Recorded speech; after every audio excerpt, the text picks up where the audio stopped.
المرسلین وعلی آلہ وصحبہ اجمعین۔ اس سے پہلے آپ نے پڑھا تھا متن کے اندر العلم اما تصور فقط وهو حصول صورت الشیء فی العقل او تصور معه حکم۔ تو یہ جو تصدیق کی جو تعریف انہوں نے بیان کی نا، تصور معه حکم، تو حکم کے بارے میں جو انہوں نے کہا تھا ہوا اسناد امر الی امر آخر ایجابا او سلباً، اس کی وضاحت کریں گے۔ اس کے بعد کہا تھا کہ مجموعے کو تصدیق کہتے ہیں۔ حکم کے بارے میں کچھ باتیں آپ نے مرقات میں پڑھ لی تھی، یہ میرے سامنے مرقات موجود ہے۔ اس میں انہوں نے ایک بہت اہم بات کہی ہے، 4 چیزیں آپ لوگ لکھ لیں، تصدیق کے لیے کم سے کم 4 چیزیں درکار ہیں۔ آپ نے پہلے پڑھا بھی ہوگا، محکوم علیہ کا تصور، محکوم بھی کا تصور، اور ان دونوں کے درمیان جو نسبت حکمیہ ہے اس کا تصور اور حکم۔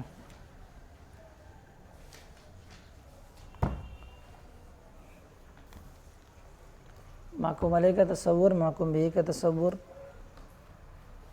نسبت حکمیہ کا تصور اور حکم، ان 4 چیزوں کے مجموعے کا نام تصدیق ہے۔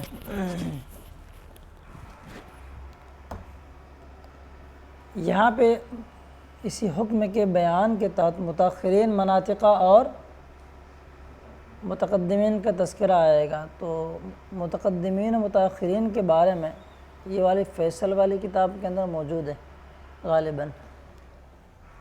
تو متقدمین مناطقہ کہتے ہیں کہ جو امام رازی سے پہلے جتنے بھی آئے سب کیا ہیں، وہ متقدمین میں جاتے ہیں۔ ایک اور اس کی توضیح تشریح کی جاتے ہیں، نحو کے اندر علماء متقدمین الگ ہوں گے، صرف میں الگ ہوں گے، فقہ میں الگ ہوں گے، منطق میں الگ ہوں گے، ایسے ہی علم حدیث کے جو ہوتے ہیں شیخین وہ الگ ہوں گے، کسی کے اور الگ ہوں گے، الگ الگ نام، الگ الگ تفصیلات۔ صحیح سے بیٹھیے۔ اب پہلے یہ بھی بتایا تھا کہ تصور و تصدیق کی کل اقسام کتنی ہیں؟ کل تصور و تصدیق کتنی ہیں؟ 28 ہیں۔ 7 ان میں سے کیا ہیں؟ تصدیق ہے، باقی سب کیا ہیں؟ وہ تصورت ہیں۔ چلیں اب یہاں سے جو ہے نا 6 حاشیے پر مشتمل ایک کتاب ہے، میں بھیج دوں گا آپ لوگوں کو، قطبی کی، ٹھیک ہے؟ 6 حاشیے اس میں لگے ہوئے ہیں اسی کتاب، رسالہ شمسیہ، تحریر القواعد المنطقیہ جو شرح ہے، ان دونوں پر مشتمل 6 حاشیہ پر مشتمل ایک کتاب ہے جو کھلی ہوئی ہے میرے اس پر موبائل کے اندر۔ بڑا اچھا شاندار حاشیہ ہے، سمجھ پاؤ گے تو پڑھیے گا، کوئی مذاقہ نہیں اس میں۔ 2 باتیں نیچے لکھ لیجیے، ایک ہے نسبت حکمیہ اور ایک ہے نسبت خبریہ، دونوں میں کچھ فرق ہے۔ نسبت حکمیہ اور حکم لے لیجیے، ان دونوں کے درمیان مناطقہ کے 2 مختلف قول ہمیں ملتے ہیں کتابوں سے۔ یہاں پہ تو انہوں نے ایک ہی کو بیان کیا ہے، ان دونوں ہی کے درمیان 2 طرح کی نسبتیں ملتی ہیں۔ بعض مناطقہ نے کہا ہے کہ نسبت حکمیہ اور حکم یہ دونوں ایک ہی چیز ہیں، یعنی گویا کہ کیا ہے، تساوی کی نسبت ہو جائے گی۔ اس کے لیے جو آپ نے بات پڑھی ہے مرقات کے اندر، اس طرح کی بات آئی ہے، مرقات کی عبارت پڑھ رہا ہوں میں، والمراد بالحکم نسبت امر الی آخر ایجابا او سلبا۔ آگے لکھتے ہیں وَإِن شِئْتَ قُلْتَ إِيقَاعًا أَوْ انتزاعًا۔ سمجھ میں آیا؟ اس کو سمجھنے کے لیے مجھے توجہ سے دیکھیں آپ، ایک ہے موضوع، ایک ہے معمول، جس کو آپ مبتدا پڑھتے ہو نحو کی زبان میں، وہی کیا ہے یہاں پہ؟ جی موضوع ہے، خبر جو ہے یہاں پہ کیا ہے؟ معمول ہے، الگ الگ نام ہے اس کے۔ اب ایک چیز کے لیے ایک چیز ثابت کی جا رہی ہے، آگے تفصیل آئے گی۔ مصحح الحمل کہتے ہیں، مصحح الحمل مطلب ایک چیز پر دوسری چیز کا حمل ہو، یعنی ایک مبتدا بنا رہے ہیں، اس پہ دوسرے کو کیا بنا رہے ہیں؟ خبر بنا رہے ہیں۔ تو مبتدا اور خبر کو جو چیز صحیح اور درست کرنے والی ہوتی ہے وہ کل 6 چیزیں ہوتی ہیں۔ کتنی چیزیں ہوتی ہیں؟ ان 6 چیزوں کے بارے میں امسال نصاب میں داخل ہے کہ نہیں دیکھتا ہوں، اگر ہوتی ہے تو اچھی بات ہے، پیچھے آگے جب آگے پڑھیں گے آپ تو اس میں اس طرح کی بات موجود ہے۔ جی ہاں یہاں ہے، میری کتاب اشرفیہ والی کتاب کے اعتبار سے صفحہ نمبر 37 میں یہ بات آنے والی، ٹھیک ہے۔ ایک چیز 2 چیزوں پر جو محمول ہوتی ہے نا، اس کے کچھ نہ کچھ 6 صورت ہوتی ہیں، ان 6 صورتوں میں سے کوئی صورت پائی جائے گی ایک چیز پر دوسری چیز کو یعنی مبتدا پر خبر کو محمول کیا جائے گا، ورنہ نہیں۔ اب کیا ہو گیا، مبتدا اور خبر کو مبتدا پر آپ محمول کر رہے ہیں تو مبتدا کا تصور، خبر کا تصور، اور پہلے بات یہ ماننا پڑے گا کہ ان دونوں کے درمیان کچھ نہ کچھ کنیکشن ہے، ربط ضبط ہے، یہ تو ہے۔ تو 2 چیز ہوگی ایک طریقے سے، ایک تو ربط موجود ہے اور پھر ایک اس ربط کو، اب وہ ربط یا تو ثبوتی ہو یا عدم ثبوتی ہو، یہ تو ہوگا۔ زید کاتب زید لیس بکاتب، کچھ تو ہے، ثبوت کتابت ہو یا عدم ثبوت کتاب، فرحان کھائے گا بہت، آنکھ بند کر کے۔ اس کے بعد کیا ہوا، اب چوتھا مرحلہ یہ آتا ہے، اس نسبت کو آپ واقع کریں یا واقع نہ کریں۔ شروع کی کتنی چیزیں ہو گئیں؟ 3 چیزیں ہو گئی نا شروع کی، موضوع کا تصور، معمول کا تصور، اور ان دونوں کے درمیان جو نسبت ہے اس کا تصور۔ اس کے بعد بچا کیا، اس کو آپ واقع کر رہے ہیں یا واقع نہیں کر رہے ہیں۔ نفس الامر کسے کہتے ہیں بھائی؟ اچھا، نفس الامر کی تعریف ہے۔ چلو چند چیزیں لکھانے ضروری ہے، ورنہ تو لوگ ایسے ہی چلے جاؤ گے منطق میں بار بار پڑھے ہو نفس الامر، پتہ ہی نہیں نفس الامر کیا ہے، ٹھیک ہے۔ اسی 6 حاشیہ پر مشتمل جو کتاب ہے اس کو 2 جزء ہیں، پارٹ ہے، جزء اول میرے پاس ہے اس وقت جو داخل ہے، جزء ثانی پڑھتے نہیں تو اس کی ضرورت بھی نہیں، کافی نکالے پڑھا پڑھ لکھے چند چیزیں۔ ایک تو وہ لکھ لیا آپ نے، جلدی کرنا 5 سے 7 منٹ کے اندر۔ نسبت حکمیہ اور حکم کے درمیان بعض مناطقہ کے نزدیک کیا ہے؟ تساوی کی نسبت ہے، پڑھ لکھیے۔ ان میں سے کون آتے ہیں؟ صاحب مرقات بھی آتے ہیں اسی میں سے، انہوں نے لکھا نا تعریف میں کیا کہا ہے، والمراد بالحکم نسبت امر الی امر آخر ایجابا او سلبا، دماغ لگائیے گا پٹاپٹ۔ بعض مناطقہ کے نزدیک نسبت حکمیہ اور حکم کے درمیان کیا ہے؟ تساوی کی نسبت ہے، ایک چیز یہ ہو گئی۔ دوسرا لکھیں آپ،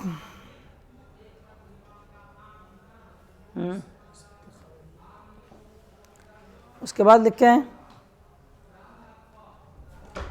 نسبت حکمیہ اور حکم کے درمیان دیگر مناطقہ کے نزدیک عام خاص مطلق کی نسبت ہے، یعنی ہر حکم میں نسبت خبریہ پر مشتمل ہوگا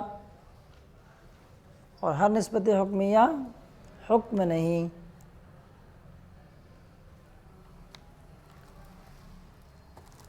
تو متقدمین متاخرین مناطقہ لکھ لیا، اس کو برابر لکھ لیجیے گا، عام خاص مطلق۔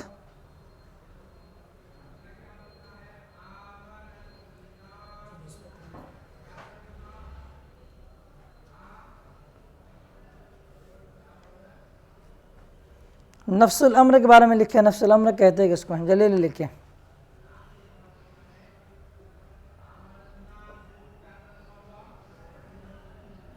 نفس الامر کا معنی یہ ہوتا ہے نفس شے، نفس الامر سے مراد کیا ہے؟ نفس شے، نفس الامر ہوا نفس الشیء، عربی میں لکھنا تو لکھ لو، نفس الامر ہوا نفس الشیء۔ اب اگر ہم نے یہ کہا کہ ھذا الشیء ثابت فی نفس الامر، یہ جملہ اگر ہم نے کہا تو اس کا معنی کیا ہوگا؟ معنی یہ ہوگا کہ یہ چیز فی نفس ہی، فی ذات ہی کیا ہے؟ ثابت ہے۔ ایک معنی نفس الامر کا یہ ہوا، ٹھیک ہے، اور 2-3 معنی اور بھی میں لکھا رہا ہوں آپ کو، سمجھ گیا نا؟ نفس الامر کا مطلب کیا ہو گیا؟ ارے عربی میں لکھنا بابا، کب تو اردو کرو، پڑھنے آیا ہوں نا، لکھا لو، لکھو، کوشش کرو، ٹھیک ہو گیا؟ دوسرا معنی کیا ہے؟ نفس الامر کا معنی ہوتا ہے لوح محفوظ، دوسرا معنی لکھیے، لوح محفوظ مجھے لکھا نا، کیا ہے؟ فی لوح محفوظ، پہلا معنی ہوا نفس الامر سے مراد نفس شے، یعنی جو شے ہے حقیقت میں اسی کو کہتے ہیں نفس الامر۔ ہم نے کہا کہ ذالک الشیء ثابت فی نفسہ، تو ھذا الشیء ثابت فی نفس الامر، تو یہ کہنا ہمارا کہ یہ چیز نفس الامر میں ثابت ہے، مطلب فی ذاتہ فی نفسہ وہ صادق، ایک معنی یہ۔ دوسرا معنی کیا لکھا آپ نے؟ لوح محفوظ۔ تیسرا معنی لکھیے کہ علم اللہ، اس سے مراد کیا ہے؟ علم اللہ، اللہ تعالیٰ کا علم۔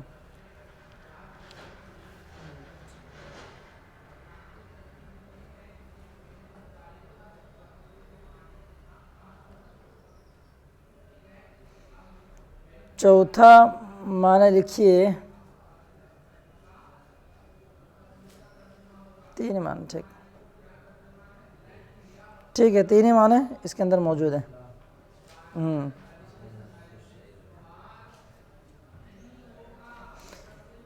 دوسری چیز لکھیں آپ، تصدیق اور قضیہ کے درمیان فرق کیا ہے؟ توجہ پڑابڑ لکھ لیں، اوپر لکھا ہو نا بورڈ کے اندر، تصدیق اور قضیہ۔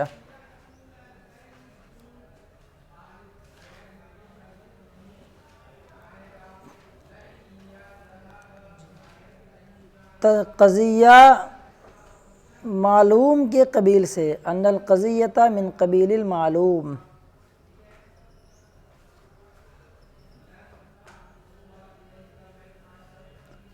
ان القضیۃ من قبیل المعلوم والتصدیق من قبیل العلم، تصدیق کیا ہے؟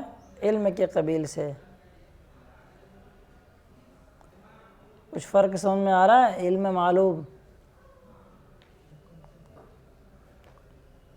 اس پہ ایک بہت مشہور اعتراض ہے جس کو کہتے ہیں ہا ہونا شک مشہور، ملا حسن گنج، بہت زبردست، اس کتاب کی وہ جان ہے بحث۔ چلے جی، تو قضیہ کیا؟ من قبیل المعلوم ہے، ٹھیک ہے، اور تصدیق من قبیل العلم۔ چلے اب یہاں پہ ایک بات، انہوں نے جو بات لکھی ہے حکم کے بارے میں، حکم کے حوالے سے چند چیزیں آپ یاد کر لیں۔ اسناد کسے کہتے ہیں؟ حکم کی تعریف انہوں نے کیا بیان کی ہے؟ اسناد امر الی امر آخر، یہ لکھا ہے انہوں نے، عبارت کیا ہے؟ اما الحکم فہو اسناد امر الی امر آخر ایجابا او سلبا۔ چلو لکھیں اس کو، نحوی کے نزدیک کیا ہے اسناد، کس کے کہتے ہیں؟ ضم کلمۃ الی اخری علی وجہ یفید فائدۃ تامہ، ایک کلمے کو دوسرے کلمے سے اس طور پر ملانا کہ مکمل فائدہ حاصل ہو جائے، یہ ہے اسناد نحوی کے نزدیک۔ یہاں پہ جو اسناد کا مطلب کیا ہوتا ہے؟ اس یہاں معنی ہوتا ہے اثبات، اسناد کا مطلب اثبات۔ اب یہ کسی حکم کے ہونے کو ثابت کیا جائے گا یا کسی حکم کے نہ ہونے کو ثابت کیا جائے گا؟ اس کو لکھ لے فٹافٹ۔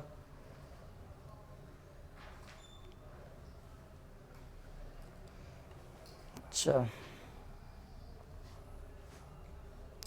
ایک چیز اور لکھیں، تو اسناد کا لغوی معنی ہوتا ہے سہارا دینا، تکیہ دادن، تکیہ دینا، تکیہ لینا، اس معنی میں آتا ہے۔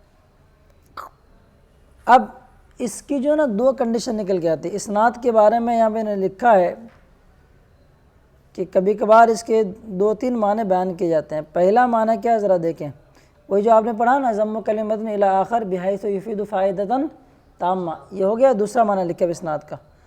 وقد یطلق بمعنی نسبہ مطلقاً، کبھی کبھار مطلقاً نسبت کے معنی میں اس کا اطلاق ہوتا ہے، اسناد کا کبھی کبھار مطلقاً نسبت کے بارے میں اس کا اطلاق ہوتا ہے۔ اب ذرا سا دماغ کو حاضر کر کے بات سنیں، آپ نے کیا لکھا اسناد کے بارے میں؟ دو معنی لکھا آپ نے، ایک تو وہ اسناد ہو جو کیا ہو جائے فائدہ تامہ حاصل ہو، دوسرا کیا لکھا ہے؟ مطلقاً نسبت۔ پہلے کے اعتبار سے کیا فرق ہے، دوسرے کے اعتبار سے کیا فرق ہے، ذرا دیکھیں۔ پہلے کے اعتبار سے جو آئے گا نا ایجاباً او سلباً لکھا آگے، ایجاباً او سلباً، تو یہ اسی اسناد کے دو نوع کا بیان ہوگا، دو قسم کا بیان ہوگا، ایک امر کی نسبت دوسرے امر تک کرنا، اس کی نوعیت کتنی نکلے گی؟ قسمیں دو نکلیں گی، ایجابی اور سلبی۔ سمجھ میں بات آ رہی ہے؟ اس کو سمجھنے کی کوشش کیجیے۔ دوسرے معنی کے اعتبار سے جو صورت بنے گی وہ کیا بنے گی؟ کہ جب مطلقاً نسبت کے معنی میں اطلاق ہوتا ہے تو اب ایسی صورت میں نسبت خبریہ کے علاوہ جتنی بھی چیزیں ہو جائیں گی سب کیا ہو جائیں گے؟ وہ خارج ہو جائیں گی۔ دوسرا معنی کیا بیان کیا گیا؟ ہاں، دوسرا معنی کیا ہے؟ مطلقاً نسبت کو بولتے ہیں، مطلقاً قید لگائے۔ اب نسبت مطلقاً ہے تو اب اس صورت میں کیا ہو جائے کہ نسبت خبریہ کے علاوہ جتنی بھی چیزیں آئیں گی خارج کرنا مقصد ہوگا۔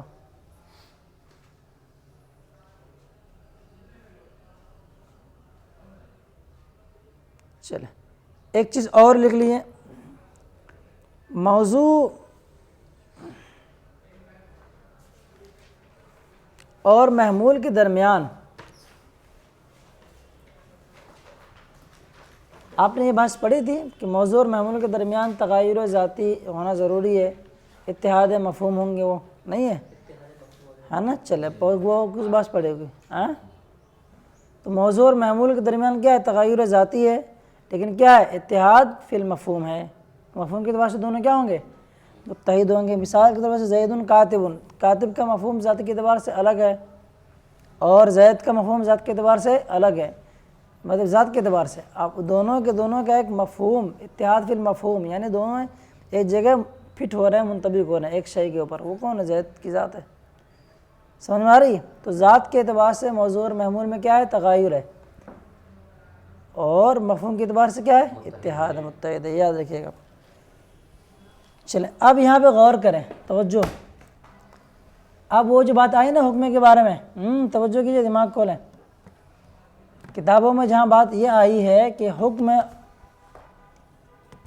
ایک اختلافی امر ہے، اس کی تعریف میں کیا ہے؟ مختلف عبارتیں ہمیں نظر آتی ہیں۔ بعض نے کیا کہا حکم کے اندر جو تعریف میں بیان کی اسناد و امرن، تو اسناد کی دو کیفیت ہوتی ہے کہ اس نسبت کو آپ کیا کریں؟ واقع کریں یا واقع نہ کریں، یہ تو ہوا۔ یا یہ ہے کہ پھر مطلقاً نسبت کا نام کیا ہے؟ اسناد آپ کہتے ہیں۔ تو یہ جو دو تعریف آئی نا اسناد کی، ان دونوں ہی تعریف کی طرف نظر کرتے ہوئے مناطق کے اقوال مختلف ہو جاتے ہیں۔ بعض کے نزدیک یہ بات بتائی جاتی ہے کہ جو نسبت حکمیہ ہے اور وہی حکم ہے، ان کے درمیان کون سی نسبت ہو جائے گی؟ عام خاص نہیں بلکہ تساوی کی نسبت ہو جائے گی۔ بعض لوگوں کے نزدیک کیا ان دونوں کے درمیان فرق ہے، جب فرق ہے یعنی ہر حکم کیا ہوگا؟ نسبت حکمیہ پر مشتمل ہوگا۔ ان دونوں ہی چیزوں کو لے کر کے جب اختلاف کی کیفیت ہو گئی تو حکم کے بارے میں بھی اختلاف۔ یہاں پر اس کتاب کے اندر انہوں نے جو بیان کیا ہے، انہوں نے دونوں کو الگ الگ لیا ہے، اور مرقات میں جو آپ نے پڑھا تھا وہاں پہ دونوں کو انہوں نے کیا کیا ہے؟ ایک کر دیا ہے۔ سمجھ رہے ہیں؟ مرقات کی عبارت کیا ہے؟ دیکھو میں پڑھ رہا ہوں پھر بار بار لکھا ہے، والمراد بالحکم نسبت امر الی آخر ایجابا او سلبا وان شئت قلت ایقاعا او انتزاعا۔ آگے لکھا ہے وقد یفسر الحکم بوقوع النسبہ او لا وقوعها۔ تو کبھی کبھار اشارہ بھی کر دیا کہ حکم کی تفسیر وقوع نسبت اور لا وقوع نسبت سے بھی کی جاتی ہے، تفصیلات ابھی بعد میں آ رہی ہیں۔ خلاصہ کلام یہ ہے کہ تصدیق کے لیے انہوں نے یہ بات عبارت کیا لائی تھی؟ وَيُقَالُ لِلْمَجْمُوعِ تصدیق، مجموعے کو کیا کہا جاتا ہے؟ تصدیق کہا جاتا ہے۔ کون سے مجموعے کو کہا جاتا ہے؟ تصور مع الحکم، یعنی تصور کے ساتھ میں کیا ہے؟ تصور بھی ہے اور حکم بھی ہے۔ تصور فقط تھا، اب تصور فقط ہی یہاں پہ تصدیق میں معتبر ہے نہیں، اس پہ کچھ کلام ہے بعد میں تفصیل کریں گے وہ۔ تو تصور اور حکم کے مجموعے کا نام کیا ہے؟ تصدیق ہے۔ توجہ کریں، اب یہ حکم کے بارے میں کیا ہے وہ آگے بیان کر رہے ہیں۔ اب یہ تصور، اب تصور میں کئی چیزیں آ جائیں گی، محکوم علیہ کا تصور ہوگا، محکوم بھی کا تصور ہوگا، نسبت حکمیہ کا تصور ہے، جامع لفظ کلمہ ہے۔ کیا کہا انہوں نے؟ تصور اور حکم کے مجموعے کا نام تصدیق ہے۔ تو حکم کے بارے میں تو بتا دیا، حکم کے کئی معنی آ رہے ہیں، اسناد و امر الی امر، اسناد کے بارے میں آپ چلے گئے، اسناد کی کیا کیفیت ہو سکتی ہے۔ اب یہاں پہ کیا مسئلہ آتا ہے کہ تصور کے تحت کتنی چیزیں آ رہی ہیں؟ تصورات ثلاثہ ہیں، تصورات اربعہ ہے، کتنے تصورات کے مجموعے کا نام تصدیق ہوگا؟ تو کچھ اعتباری فرق آگے چل کر کے بیان کریں گے متاخرین مناطق کے نزدیک۔ ایک دو کلمہ اس میں آئے ہوئے ہیں، ایک ہے فعل اور ایک کیا ہے؟ انفعال۔ کیا ہے بھئی؟ ایک فعل اور ایک انفعال۔ بدایت الحکمت کے تحت جہاں مقولہ اشراقہ وغیرہ کا کچھ بیان ہوگا نا، مقولہ کیف وغیرہ اس میں ہونا چاہیے، ہے اس کے اندر مقولہ کیف، مقولہ العین وغیرہ۔ آپ لوگ کبھی فلسفہ پڑھے تو نہیں ہو آپ لوگ، وہ گفتگو میں بعد میں کروں گا۔ بعض مناطقہ کے نزدیک حکم کو کہا گیا ہے کہ یہ ادراک ہے، اور بعض لوگوں نے کہا کہ یہ حکم کیا ہے؟ فعل ہے۔ فعل ہے اور ادراک میں تھوڑا سا فرق دکھانا پڑے گا آپ کو بعد میں ذکر کریں۔ سمجھنے کے لیے اتنا آپ یہ کر لیں آپ کہ جب ایک بندہ کسی پر اثر ڈالتا ہے تو جس کا اثر پڑے گا، اثر ڈالنے والا ہوگا، وہ فعل کہلاتا ہے۔ اصطلاح ہے ایک، کس کی اصطلاح ہے؟ یہ فلسفہ کی اصطلاح ہے۔ جی ہاں، کی اصطلاح کس کی ہے؟ فلسفہ کی۔ اور ایسے ہی ادراک کے بارے میں نا 3 کلمہ لکھ لیے آپ، ادراک، انفعال اور تصور، یہ تینوں تقریباً ایک ہی ہیں، تینوں کے تینوں تقریباً ادراک، انفعال اور تصور لکھ لیے۔ کچھ توضیح اس کو آگے انشاءاللہ بیان کرتے ہیں کیونکہ کچھ ٹپیکل گفتگو ہے اس کے اندر۔ چلیں،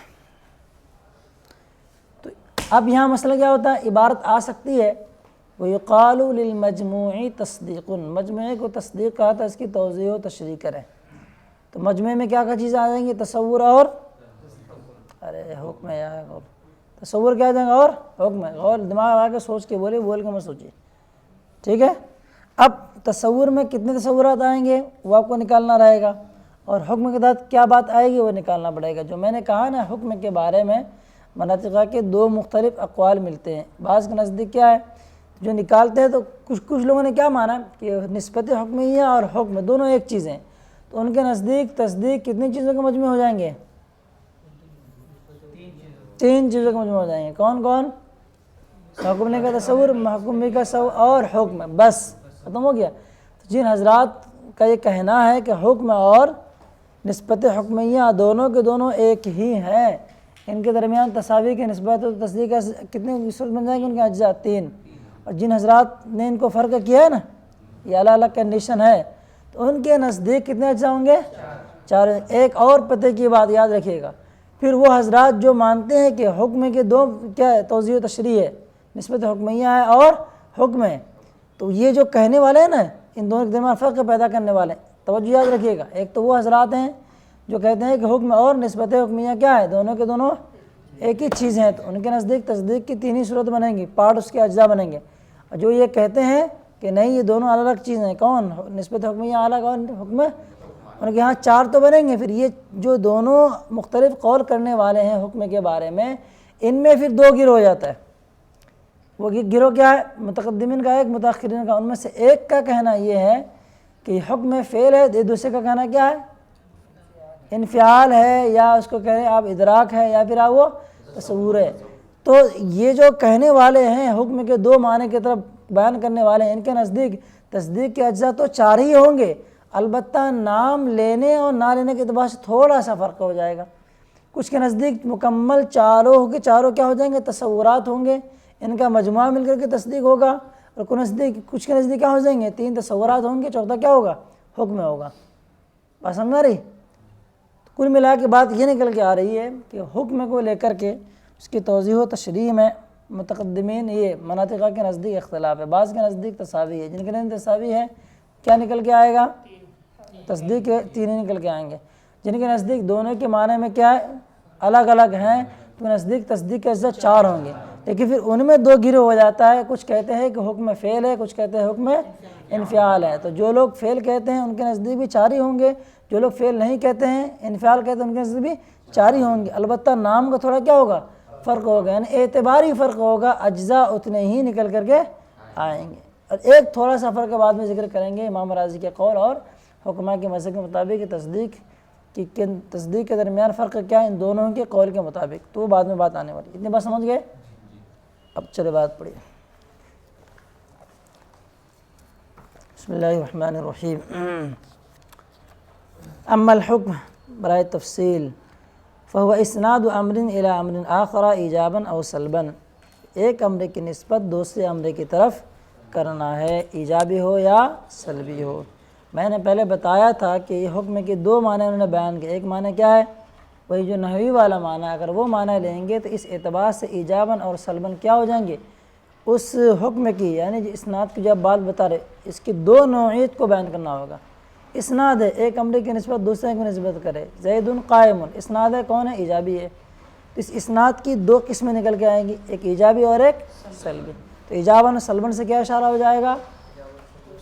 وہی اس کی دونوں ہی نوعیت کی طرف اشارہ ہو جائے گا۔ یہ اس میں 6 حاشیہ پر مشتمل جو کتاب ہے نا بہت اچھی ہے، میں بھیج دوں گا، اس کو پڑھتے رہ جائے گا۔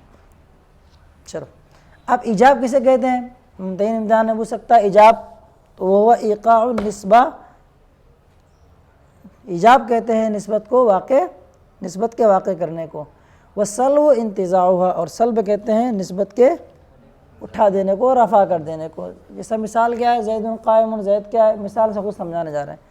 اچھا آپ کو پہلے سے پتہ ہے کہ جو ضابطہ ہوتا ہے وہ کیا ہوتا ہے؟ کلی ہوتا ہے نا۔ تو اس کلی ضابطے کی آپ جزئی توضیح کر رہے ہیں، ٹھیک ہے؟ کسی بھائی میں نے کہا کہ ہر فاعل مرفوع ہوتا ہے، ایک مثال دے دی جیسے زیدون قام زیدن، تو یہ قام زیدن جو کہا ہے کیا ہے؟ ہر فاعل مرفوع ہوتا ہے کہ ایک جز تو بنا، ایسے اسے جزئی کے ذریعے سے آپ تھوڑی سی اس کی وضاحت کرنے جا رہے ہیں۔ سمجھیے، ذرا غور کیجیے، دماغ لگانے کی چیز ہے۔ اب کہہ رہے ہیں فَإِذَا قُلْنَا، فا برائے تفصیل، جب ہم یہ کہیں الانسان کاتب، اس میں کیا ہے؟ ایجاب ہے نا، او لیس بکاتب، ای انسان لیس بکاتب، تو کیا ہو جائے گا بھئی؟ اب مثال دیکھو، فقد اسندنا الکاتب الی الانسان واوقعنا نسبت ثبوت الکتابۃ الیہ وهو الایجاب، تو ہم نے کاتب کی نسبت انسان کی طرف کر دی، اور ثبوت دو چیز دیکھے بڑے اشارہ کر رہے ہیں، توجہ، اسندنا کاتب کی طرف، انسان کی طرف کاتب کی اسناد کی، اس میں کیا بیان کیا؟ نسبت نہیں ثبوتیہ ہے، حکمیہ کی کس میں؟ نسبت حکمیہ ہے۔ پہلے نسبت ہوگی تب نہ اس کو واقع کرو گے۔ بھئی زید اور قائم کے درمیان ایک نسبت اگر نہیں ہے تو نسبت ہونا مقدم ہے، اور اس نسبت کا واقع ہونا یا واقع کرنا یا واقع نہ کرنا یہ مؤخر ہے۔ یہ تو ہوا، اس لیے انہوں نے کیا کہا؟ فقط اسندنا الکاتب الی الانسان، تو ہم نے کاتب کی اسناد کس کی طرف کر دی؟ تو اس میں کیا ہے؟ نسبت حکمیہ ہے۔ واوقعنا نسبت ثبوت الکتابہ، اور کتابت کی ثبوت کی نسبت ہم نے اس کی طرف کیا کر دی؟ واقع کر دی۔ الیہ اعلیٰ کے معنی میں، علیہ کے معنی میں ہو جائے گا، ٹھیک ہے؟ تو ہم نے اس کے اوپر ثبوت کتابت کی نسبت واقع کر دی، یہی کیا ہے؟ ایجاب ہے۔ سمجھ نہیں رہے احمد؟ چلے سمجھ رہے؟ دقت نہیں؟ اس کے بعد کیا آیا؟ او رفعنا نسبت ثبوت الکتابۃ عنہ وهو السلب، یا یہ کہ اسی زید سے کتابت کی ثبوت کی نسبت کو ہم کیا کر دیں؟ اٹھا دیں، یہی کیا ہو جائے گا؟ سلب ہو جائے گا۔ اب یہاں سے وہی وَيُقَالُ لِلْمَجْمُوعِ تَصْدِيقٌ، مجموعے کو کیا کہا جاتا ہے؟ تصدیق کہا جاتا ہے۔ تو اب مجموعے کے اندر کیا کیا چیزیں آنے والی ہیں الگ الگ کر کے اس کو بیان کرنے جا رہے ہیں۔ تھوڑی دیر میری طرف دیکھیے۔ ایک چیز کیا ہے؟ یہ قلم ہے، تو ایک قلم کا کوئی تصور کرنے والا ہوگا، یہ تو ہوگا، اور جس کا تصور کیا جائے گا وہ کیا ہوگا؟ اس میں مفعول ہوگا نا بھائی، متصور، ایک ہوگا متصور، دوسرا کیا ہوگا؟ متصور، یہ تو بنے گا۔ اب اسی اعتبار سے یہ آگے چل کے بیان کریں گے۔ دیکھو کیا لکھا ہے انہوں نے، فلا بد ہا ہونا کا مطلب فی اسناد الکاتب الی الانسان، اس ترکیب میں جو ہم نے کہا کیا زیدون کاتبن، کہ یہاں پہ کاتب کی نسبت انسان کی طرف کی گئی ہے، اس عبارت میں ضروری ہے کہ آپ پہلے کیا کریں؟ انسان کا تصور کریں۔ ایک بات یاد رکھیے گا توجہ کے ساتھ میں، یہاں پہ واو فا ثم وغیرہ لے کے آ رہے ہیں جو نحوی اعتبار سے تراخیر پر دلالت کرنے والی چیز ہوتی ہے، ٹھیک ہے؟ سمجھ میں آ رہی؟ لیکن یہ ممکن، توجہ یاد رکھیے گا، یہ ممکن ہے ترکیب کے اعتبار سے، تو یہ ضروری ہے کہ پہلے انسان ہو، اس کے بعد کیا ہو؟ اس کے اوپر کسی چیز کا حمل ہو۔ نحوی اعتبار سے وہ مقدم و مؤخر ہو جائے، اس کا مطلب نہیں۔ لک علم ہم نے بول دیا تو نحوی اعتبار سے مقدم ہے، لیکن وہ ثبوت، کیونکہ ہم لوگ مفہوم سے گفتگو کرتے ہیں نا، منطقی کیسے گفتگو کرتے ہیں؟ مفہوم سے، عقلی چیز ہے۔ یہاں یہ ضروری ہے کہ یہ کوئی ضروری نہیں ہے کہ جو محمول ہو اس کا تصور پہلے ہی ہونا چاہیے، یہ کوئی ضروری عبارت سے ایسا لگتا ہے ثم لے کے آ رہا ہے، ہاں، لیکن جب نسبت کو جب ثابت کریں گے تو وہاں ضروری ہے کہ پہلے مفہوم کس کا ہونا چاہیے تھا؟ مفہوم اعتبار سے، مطلب ذہن میں آنے کے اعتبار سے ممکن ہے کہ پہلے معمول کا تصور آ جائے، بعد میں اس مثال کے طور پر کوئی بندہ ہے، ہمیں اس کے بارے میں پتہ ہی نہیں، ہم نے کہا کہ زید عالم، زید کے بارے میں پتہ ہی نہیں، لیکن عالم کے بارے میں کیا ہے؟ پتہ ہے تو کیا ہوگا، عالم کا مفہوم فوراً ہمارے ذہن میں پہلے آیا۔ زید کسے کہتے ہیں؟ پتہ نہیں، ہمیں تو جانتے ہیں نہیں اس کو، بولے وہ فلاں ٹھکانے کا بیٹا، اچھا وہ ہے، ہوا کہ نہیں ہوا؟ تو کیا ہے، مفہوم کے ذہن کے اعتبار سے آنے میں کیا ہے، ممکن ہے کہ معمول پہلے ہو جائے، لیکن جب ایقاع کریں گے تو ایقاع کرنے کے لیے ضروری ہے، یعنی کسی پر جب لاگو کریں گے آپ، جس پر جو چیز لاگو کی جا رہی ہے تو اس کے بارے میں پہلے پتہ تو ہونا چاہیے۔ ہاں انڈیویجول یہ ممکن ہے کہ پہلے آپ کس کو جان جائیں، محمول کو جان جائے، پہلے سے پتہ ہے، لیکن محمول کو جس پر آپ حملہ کریں گے اس کے بارے میں حملے کے دوران یہ ضروری ہے پہلے اس کے بارے میں پتہ ہو آپ کو، تب جائے گا اس پر آپ اس کا حملہ کر سکتے۔ یہ سما وغیرہ جو لے کے آئے ہیں یہ ایک نبی اعتبار سے ٹھیک ہے، اس کے بعد سے کوئی ٹھیک نہیں۔ ایقاع میں جب جائیں گے تو یہ ایسا ضروری ہوگا، سمجھ رہے ہیں کہنا کیا چاہ رہا ہوں؟ اول ضروری کہ انسان کا کیا کریں آپ، یہ کس کے اعتبار سے کر رہے ہیں، سما وغیرہ جو لایا گیا ہے اس کا آپ کیا کریں، تصور کریں، اس کو جانیں، ادراک، تصور اور انفعال سب ایک ہی معنی میں۔ ثم مفہوم الکتاب، پھر کیا کریں آپ، کاتب کے مفہوم کا تصور کریں۔ ثم نسبت ثبوت الکتابہ الی الانسان، تو انسان کی طرف ثبوت کتابت کی نسبت کریں، ثم مفہوم الکاتب، اچھا ٹھیک ہے۔ ثم وقوع تلک النسبہ اولا وقوع آہا، وقوع پر عطف ہوگا، ٹھیک ہے، اس نسبت کے واقع ہونے یا لا واقع ہونے کا آپ کیا کریں، ادراک کریں۔ کتنی چیزیں ہو گئی، 4 چیزیں ہو گئی بھائی۔ فَإِدْرَاكُ الْإِنسَانِ هُوَ تَصَوُّرُ الْمَحْكُومِ عَلَيْهِ، ایک یاد رکھیے بیٹے، ایک ہے فعل، اس میں نے کیا کیا، اس کا کیا تصور کیا، تو اس کا یہ جو چیز ہوگی یہ ہوگی متصور، لیکن یہ جو ایک عمل ہوا وہ کیا کہلائے گا، تصور تو کہلائے گا نا، تصور۔ میں نے زید کو مارا، زید کو مارا گیا وہ کیا مضروب ہے، مفعول، لیکن جو عمل کیا ہوا وہ مارنے کا وہ ضرب ہوا، دیکھو آپ توجہ۔ تو کہہ رہے ہیں کہ انسان کا جو ادراک ہے اس کا تصور کرنے کیا ہو جائے گا، محکوم علیہ کا تصور ہوگا، لیکن جس کا کیا گیا وہ کیا بنے گا، وہ انسان المتصور محکوم علیہ، اور انسان کیا ہو جائے گا، متصور ہوگا اور محکوم علیہ بنائے گا۔ الانسان مبتدا، المتصور خبر اول، محکوم علیہ خبر ثانی، یہ ترکیب اعتبار سے بنا لیجیے گا، ٹھیک ہے۔ اور انسان متصور ہے اور محکوم علیہ، ایک مبتدا کی 2 خبر لا سکتے ہیں کہ نہیں لا سکتے ہیں، ان دونوں کے درمیان واو بھی لا سکتے ہو اور نہیں بھی لا سکتے ہو، دونوں ہی کے دونوں جائز ہے، کافی پڑھ چکے آپ لوگ، اب سمجھ رہے ہیں نا۔ کاتب کا تصور کیا ہو جائے گا، یہ محکوم علیہ، محکوم علیہ کا تصور، اور خود بخود یعنی وہ عمل کیا ہو جائے گا، عمل کے بارے میں کریں، عمل محکوم علیہ کا تصور ہوگا، اور جس کا کیا گیا وہ کیا ہوگا، کاتب، وہ کاتب ہوگا، متصور ہوگا اور محکوم بھی ہوگا، یہ تو ہوگا بھائی تصور جس کا بھی کیا جائے گا سب میں آئے گا متصور، متصور تو رہنا ہی نہ ہے، اور دوسرا نام کیا پڑے گا اس کا، کیونکہ وہ محکوم بھی ہے، خبر ہے تو محکوم بھی لکھے آ جائیں گے۔ نسبت ثبوتیہ کے، ثبوت خطابت کے نسبت کا ادراک یا لا ثبوت خطابت کی نسبت کا ادراک، یہ کیا ہے، نسبت حکمیہ کا تصور ہے، ایک ختم ہو گیا۔ اور اس نسبت کے واقع ہونے اور نا واقع ہونے کا ادراک اس معنی کر کے کہ وہ نسبت واقع ہے یا واقع نہیں ہے، یہی کیا ہے، حکم ہے۔ یہاں جو انہوں نے توضیح بیان کی نا بیٹا بیمانہ، اس کو تھوڑا توجہ سن لو، بیمانہ سے مراد کیا بتانا چاہ رہا ہے، کوئی یہ سمجھ سکتا ہے کہ ادراک و وقوع نسبت، توجہ، اس نسبت کے وقوع کا ادراک، تو وقوع نسبہ، نسبت کا واقع ہونا، یہ کیا ہے، مرکب اضافی ہے نا، تو مرکب اضافی کی نہیں، تو مرکب اضافی جو کنڈیشن ہے وہ اس میں حکم نہیں ہوتا، وہ ناقص ہوتا نا بھائی، حکم کا مطلب تصدیق، تو نسبت حکمیہ الگ کنڈیشن ہو گئی، تو اس کو انہوں نے بیان کیا کہ نسبت کے وقوع لا وقوع کا ادراک کرنے کا معنی یہ ہے کہ نسبت کیا واقع ہے واقع نہیں ہے، وہ ترکیب اضافی والی مراد نہیں ہے ہماری، تو جو دیئے کہ نسبت کا واقع ہونا اس کا ادراک کرے، یہ ایک عبارت ہے، نسبت کا واقع ہونا، تو یہ تو ہو جائے گا پھر کیا ہو جائے گا، حکم رہے گا نہیں بلکہ اس میں چلے جائے گا، وہ تصور میں چلے جائے گا۔